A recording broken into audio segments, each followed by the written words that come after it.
Bueno, la que sabe de sacrificio es ella, es Constanza Garrone, sí, quien viene trabajando, entrenando duro para poder representándonos de la mejor manera en los próximos Juegos Paralímpicos. ¿Sí? ¿Cómo estás, Constanza? Buenas tardes, gracias por estar aquí en Periodismo Adaptado.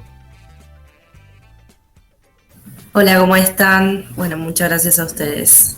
No, gracias a vos. Estamos hablando con Constanza Garrone, ¿sí? Quien es integrante de la selección argentina de tenis de mesa adaptados y va a estar representándonos allí en la cita paralímpica en Tokio. Recién hemos hablado con Hernán Barreto, ¿sí? Atleta también paralímpico, pero bueno, vamos a hablar un poquito con vos para que nos cuentes cómo te venís preparando, cómo viene todo estos últimos días, porque ya estamos en la previa, ¿no, Coti?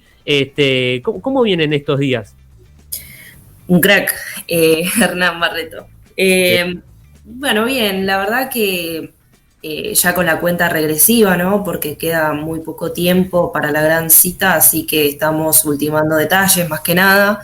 Todo lo que podríamos haber hecho lo hicimos hasta ahora, así que lo que queda es mantener la cabeza concentrada en el objetivo y bueno, seguir trabajando para llegar de la mejor manera posible. Muy bien. Vos, bueno, fuiste medallista en los Juegos Panamericanos de Lima 2019. Te clasificaste a los Juegos por ranking, ¿no? Por el ranking mundial. Ya hace rato, bueno, me imagino que pudiste llevar el 2020, a pesar de todo, ¿no? Sacándolo la pandemia y todo, pero deportivamente lo pudiste sobrellevar bien, teniendo ya la cabeza tranquila, así, de que ya estabas adentro de los Juegos, ¿no? Sí, en realidad, bueno, la pandemia, yo me enteré que estaba clasificada tiempo después, ¿no? De haber entrado en cuarentena. De hecho, yo entré antes en cuarentena porque justo estaba compitiendo en España cuando ya se había desatado la pandemia en Europa. Así que cuando llegué tuvimos que hacer una cuarentena obligada y después, bueno, la famosa cuarentena eterna, ¿no? Que se transformó en varios meses. Y si bien, bueno, sí, la tranquilidad de estar clasificada me permitió, bueno, trabajar en mi casa, ¿no? Con la suerte de tener un montón de herramientas que después además me fueron facilitando por parte de la federación y, y bueno, de por sí con un montón de otras cuestiones que me permitieron, ¿no? Seguir entrenándome por lo menos desde casa.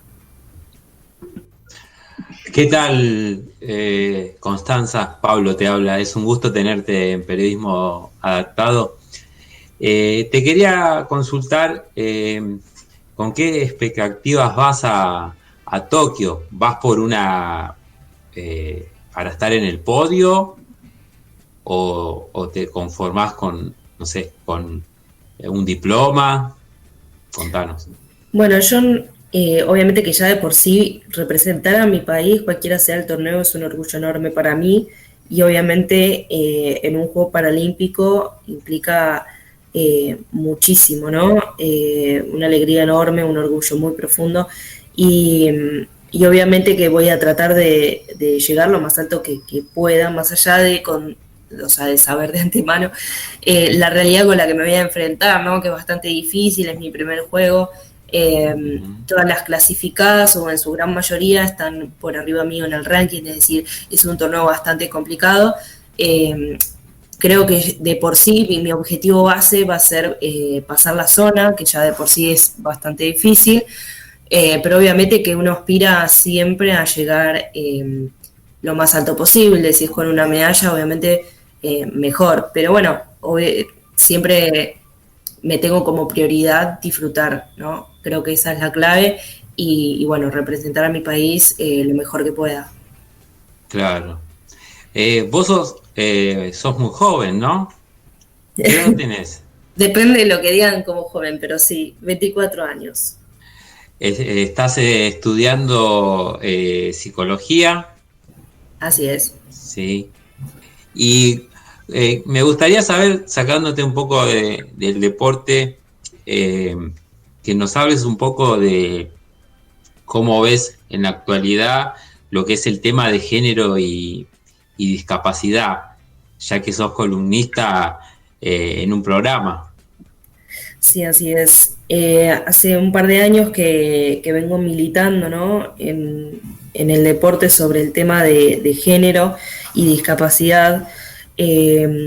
Concretamente, igual hace un año que con el tema de la radio y con una presencia mucho mayor por el tema que me ayudó, digamos, la virtualidad en las charlas y los conversatorios que se fueron dando, me permitieron un poco instalar esta temática que hasta el momento quizás era un debate pendiente. Yo creo que las temáticas de género aún no están muy consideradas dentro del ámbito de la discapacidad en general y en el deporte mucho menos, por una cuestión de que en nuestro caso, primero a veces tenemos que aclarar que somos personas, ¿no? Con todo lo que eso implica. Entonces hablar de género es como un debate posterior a ese. Claro.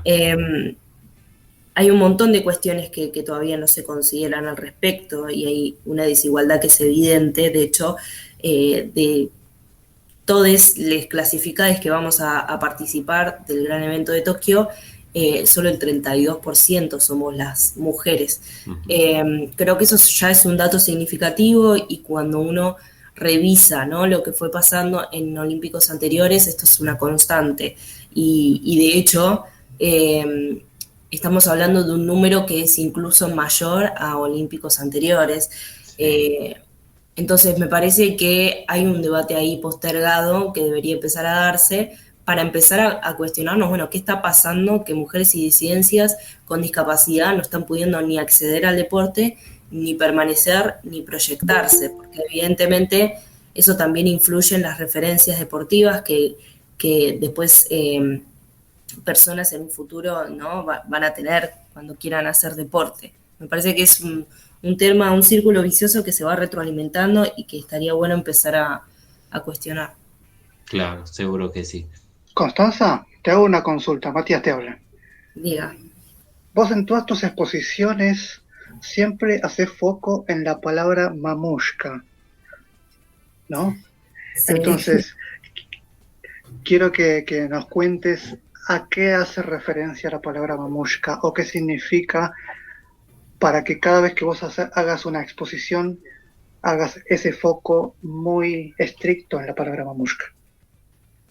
Creo que igual lo mencioné pocas veces relativamente hablando en relación a la cantidad de charlas y conversatorios, pero me parece que es un ejemplo bastante ilustrativo para ejemplificar de mejor forma lo que intento decir cuando hablo de desigualdad de género, desigualdad, ¿no?, en todo lo que respecta a la diversidad. Cuanto mayores características una persona tenga que se alejen, ¿no?, del estereotipo o del modelo hegemónico, mayor es la exclusión. Esto es, por ejemplo, en nuestro caso, tener una discapacidad en primer lugar, y obviamente si sos mujer y tienes una discapacidad, mayor va a ser la exclusión. Ni que hablar, por ejemplo, también de las personas trans que tienen una discapacidad, o si soy mujer con discapacidad y encima lesbiana. Me parece que hay un montón de cuestiones a considerar cuando hablamos de género y sexualidades. No solo si se trata de una cuestión binaria hombre-mujer. Sabemos que sí, el deporte es altamente binario en cuanto a género y solo admite dos posibilidades, hombre-mujer, femenino-masculino, que encima van abrochados, ¿no? Cuando queremos hablar de mujer hablamos de femenino como si fueran sinónimos y nada más lejos que eso. Entonces, poder empezar a abrir el abanico de posibilidades es desarmar, ¿no?, esa mamushka, que en realidad mamushka es un término argentino, creo que el nombre original es matrioshka o algo así. Sí, matrioshka. Pero bueno, claro, me sirve a mí como para hacerlo de manera más gráfica, ¿no?, lo que intento hablar cuando hablo de desigualdad. Perfecto. Constanza, vos desde el 2014 que formás parte de la selección nacional y siempre decís que vos no querés ser ejemplo de nada ni de nadie, simplemente que el objetivo va por el otro lado. A ver, ejemplo de vida me refiero en cuanto a discapacidad, porque siempre hablamos de que si uno es discapacitado por X razón, siempre le decimos que, bueno, entonces ejemplo de vida por el esfuerzo, etcétera, etcétera, etcétera. ¿Cuál es el objetivo de Constanza Garrone? Sí, tengo varias cosas para desarmar de lo que dijiste. O sea, creo que dicho de esa forma queda como reducido muchísimo, ¿no?, el debate. En realidad, cuando yo me refiero a ejemplo de vida, ¿no?, lo que cuestiono respecto a esa palabra es que generalmente la gente la utiliza para, digamos, como forma de admiración para las personas con discapacidad por el simple hecho de vivir su vida, ¿no?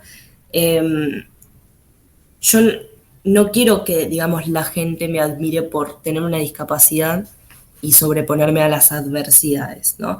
Creo que en cierto punto todos estamos en la misma y sin embargo, por ejemplo, a las personas trans no le dicen ejemplo de vida. Creo que es un término muy abrochado a la terminología de discapacidad que hay que empezar a cuestionar también, ¿no?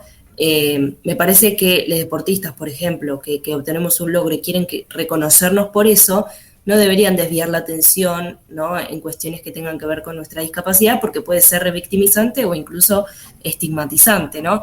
Es decir, si yo voy a una nota periodística y no me preguntan sobre mis resultados deportivos, sino cómo yo, digamos, salí de la rehabilitación, me parece que ahí estaríamos cometiendo un grave error.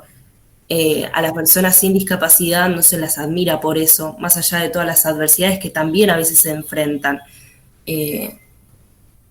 Es una forma también, ¿no?, utilizar esa palabra como de admirar, pero bien de lejos, porque en sí nadie quiere estar en nuestro lugar. Nuestro lugar no es deseable por nadie digamos, ¿no? Sí, sí. Es una admiración más bien de lejos, menos mal que no me pasó a mí. Eso se esconde detrás del ejemplo de vida. Por eso no me gusta. Si la gente me dice que me tiene de referencia por la lucha que impulso, porque, no sé, llevo al deporte un estilo de juego diferente, no sé, esas cosas sí me gustan, porque, qué sé yo, brinda otra cosa. O por cómo ayudé ponerles a personas con determinado tema, pero no por tener una discapacidad y vivir mi vida. Muy bien, quedó muy clarito, Constanza, Muy muchas claro. gracias. Estamos hablando en vivo con Constanza Garrone, ella es representante de la selección argentina de tenis de mesa adaptado y bueno, va a estar representándonos en los Juegos Paralímpicos de Tokio. Bueno, agradeciéndote por tu tiempo y para ir cerrando ya, Constanza, bueno, ¿cómo siguen tus días? ¿Sabes? Me salió medio neutro. ¿Sabes cuándo viajan? ¿Cómo siguen los días con la selección argentina de tenis de mesa adaptado? Bueno, teníamos un torneo que se iba a hacer justo ahora, en estas fechas, pero que desistimos de viajar por una cuestión de cuidados, ¿no?, y de evitar la mayor exposición posible. Así que quedan algunas concentraciones que estamos esperando confirmación para ver si podemos viajar a Córdoba unos días previo a Tokio y bueno, después ya la gran cita que más o menos el 16 de agosto estaremos viajando.